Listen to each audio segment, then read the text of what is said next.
bersembur ini adalah bisanya. Akibat dari terkena bisa hasil semburan si kobra setara loh dengan bisa hasil gigitannya. Apalagi kalau semburannya mengenai mata atau luka.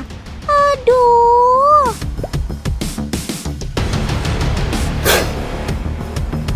Kobra tidak sembarang menggigit musuhnya, teman. Ketika terancam, dia akan menggertak dengan desisan untuk membuat musuhnya takut dan terusir. Tuh, dengarkan suaranya.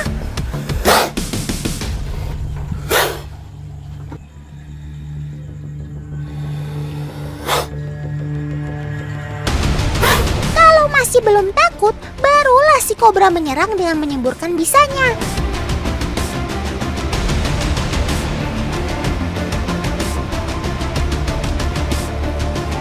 Musuh masih ngeyel juga, barulah dia menyerang dengan gigitan. Wush!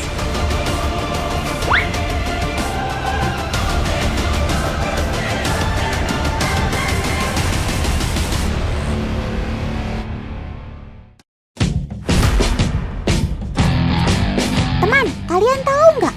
Kalau kobra butuh waktu 1 minggu loh untuk menghasilkan kembali bisanya yang sudah disembur atau dikeluarkan. Bisa kobra jelas sangat mematikan. Tapi bisanya seberapa mematikan sih? Nah, untuk mengetahuinya, Otan mau bikin percobaan nih. Kali ini, Otan dibantu dengan agen Otan, Kak Almira.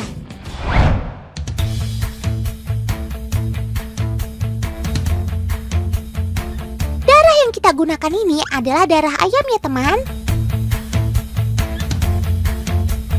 Ya teman, jangan tiru adegan ini di rumah karena sangat berbahaya.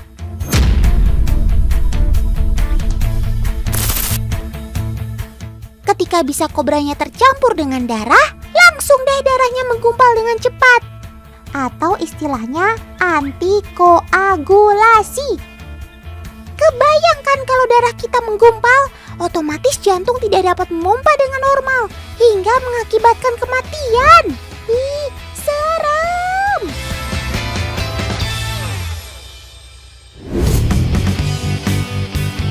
Di antara 3 jenis bisa ular, yakni neurotoksin, hemotoksin, dan kardiotoksin, neurotoksinlah yang paling cepat penyebarannya. Dan si kobra ini mengandung bisa yang bersifat neurotoksin dan juga hemotoksin sekaligus, teman. Wih, sangar juga bisa kamu, Sob.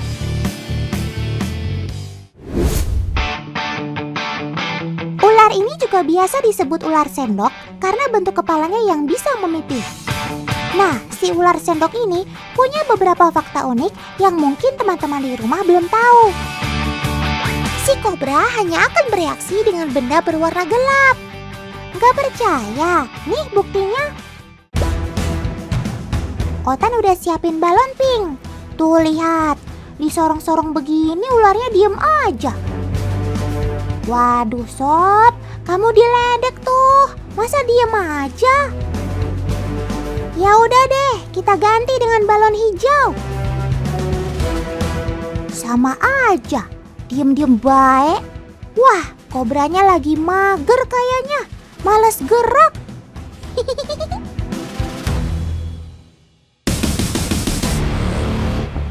Nah, sekarang kita coba yang warna hitam. Wih, langsung strike. Gak sampai 5 detik, balonnya langsung meletus. Duar. Tapi kenapa ya? Jadi penglihatan kobra tidak bisa melihat warna seperti mata manusia, teman. Nah, warna gelap akan lebih terlihat di mata si kobra, apalagi ketika bergerak. Makanya, sesuatu yang bergerak akan dianggap ancaman dan akan dia serang. Dari tadi kita ngomongin semburan si kobra, tapi ada yang tahu nggak bisa seberapa jauh sih jarak semburan sobat Otan yang satu ini? Bukan Otan namanya kalau ngasih pertanyaan tapi nggak ngasih jawaban. Untuk mengetahuinya, Otan bakal memancing kobra yang satu ini. Ingat ya teman, jangan tiru adegan ini di rumah.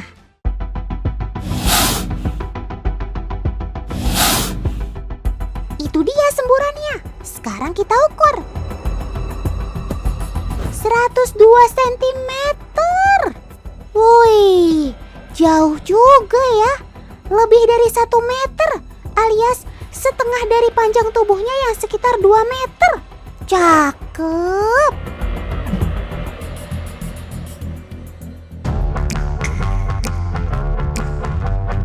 Wow, kobranya warna pink.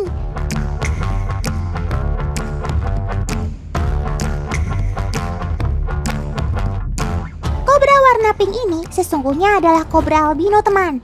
Lihat aja matanya yang merah. Warna pink yang tak lazim ini adalah akibat kekurangan pigmen melanin dalam tubuh. Kalau biasanya albino warnanya putih, maka kasus kobra pink seperti ini adalah satu di antara 1000 kobra, teman. Ada yang pink, ada pula yang silver. Kalau pink tadi adalah kobra albino, maka si silver ini termasuk leukistik.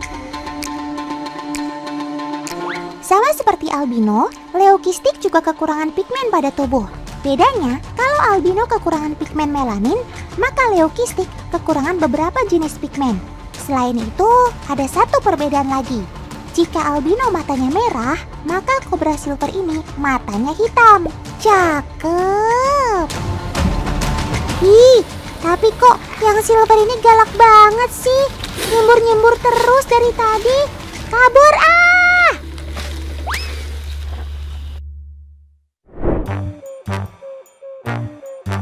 Nah kan, untuk berjalan maju aja udah kesulitan.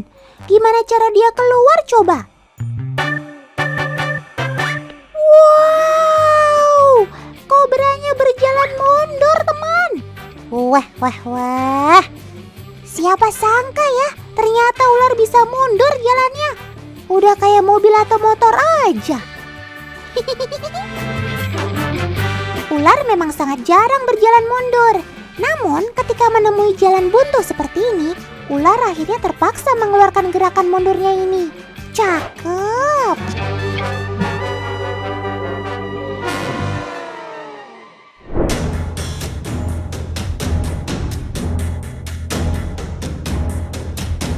Kalau tadi si kobra mendesis dan menyembur agar lawannya takut, nah Otan mau ngenalin satu lagi nih. Teman di rumah dengar suara aneh nggak? Itu adalah suara gertakan si ular derik yang lagi posisi siaga. Tuh lihat, ekornya mulai berderik. Itu tandanya kalau dia sedang siaga. Jangan-jangan reptil berbisa ini mau memangsa iguana. Aduh, gimana ini? Nah, ayo tunggu apa lagi, nah? Cepetan kabur. Belum tahu apa? Kalau bisa si ular derik dapat membunuh mangsanya hanya dalam beberapa detik. Hehehe, tapi tunggu sebentar teman. Kayaknya si deriknya cuek-cuek aja tuh. Ekornya juga sudah tidak berderik lagi. Lah, malah melengos pergi. Baguslah, berarti sudah aman ya. Kalau gitu, iguananya masih selamat untuk hari ini. Syukurlah.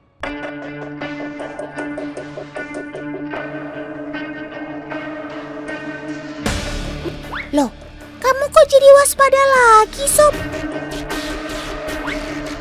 Walah, rupanya ada ular mendekat, teman. Ini sih ular lanang sapi.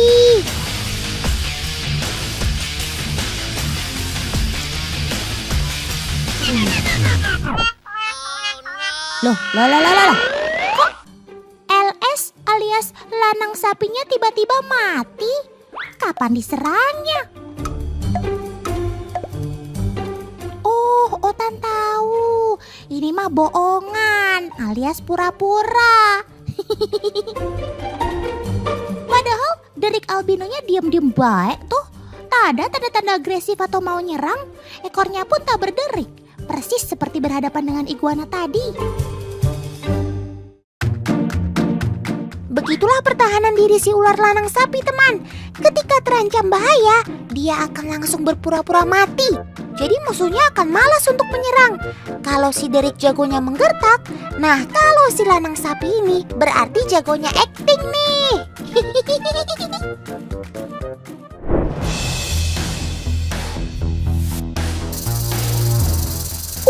Erik menggerakkan ekornya seperti ini, artinya dia waspada, bertahan atau akan menyerang teman.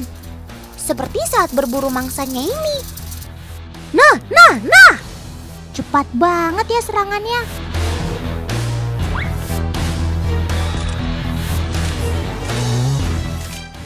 Cara makan hit and run seperti ini memang ciri khas ular-ular berbisa tinggi. Mereka akan menyerang secara kilat, lalu pergi meninggalkan mangsanya. Dan hanya dalam hitungan detik, tikus putihnya pun sudah tak berdaya. Wah.